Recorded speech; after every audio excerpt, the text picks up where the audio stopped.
Timothy and Titus, shepherds of faith, servants of Christ. Saint Timothy and Saint Titus, faithful shepherds of the early church. In the radiant dawn of Christianity, two young men, Timothy and Titus, rose as steadfast pillars of the church, molded and guided by the luminous hand of St. Paul the Apostle. Their lives reflect the tender weaving of divine providence and human devotion, each thread interlaced with courage, humility, and unwavering faith. Saint Timothy was born in Lystra, a small city of Lycaonia, in modern-day Turkey. He was the beloved son of a Jewish mother, Eunice, and a Greek father. From his mother and grandmother, Lois, he inherited the treasures of faith, learning the scriptures from his earliest days. Saint Timothy was deeply impressionable, receptive to spiritual guidance, and a young man whose heart pulsed with the desire to serve God. Timothy's encounter with St. Paul transformed his life. Recognizing in Timothy a rare mixture of zeal and gentle wisdom, Paul called him to accompany him on missionary journeys across the Greco-Roman world. Timothy became not just a traveling companion but a spiritual son, a confidant, and a vital co-worker in spreading the gospel.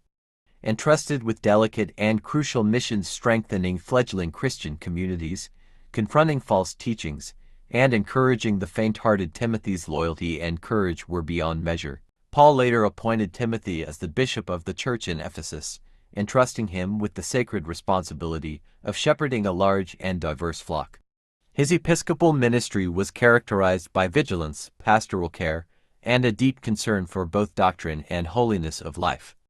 In his letters to Timothy, the first and second epistles, Paul speaks with pastoral tenderness, urging Timothy to fight the good fight of faith, to protect the truth of the gospel, to teach sound doctrine, and to remain steadfast amidst trials. The letters are deeply personal, a blend of encouragement, correction, and spiritual fatherhood.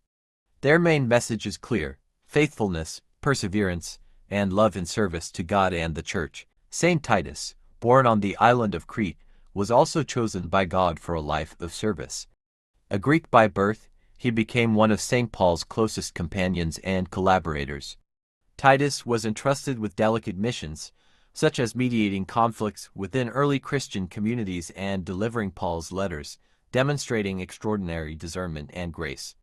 His loyalty and calm wisdom made him an instrument of peace and unity wherever he served. Paul consecrated Titus as the bishop of Crete, assigning him the weighty responsibility of establishing church order, appointing elders, and nurturing the Christian communities scattered across the island. Paul's letter to Titus, a pastoral epistle, contains instructions for leadership, moral conduct, and the promotion of godly living among Christians. The epistle emphasizes sound teaching, the fruits of righteousness, and the hope found in God's grace. Titus' role illuminates the model of a bishop as both teacher and shepherd, combining gentle guidance with firm integrity. The lives of Timothy and Titus are shining testimonies of discipleship, mentorship, and pastoral fidelity.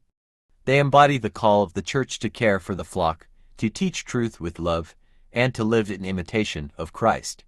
Their letters, filled with wisdom and pastoral concern, continue to inspire all who seek to serve God faithfully in times of challenge and change. From their lives, we learn the value of mentorship, obedience, courage, and humility. We are reminded that true leadership in the church is not about power, but about service, love, and fidelity to the gospel.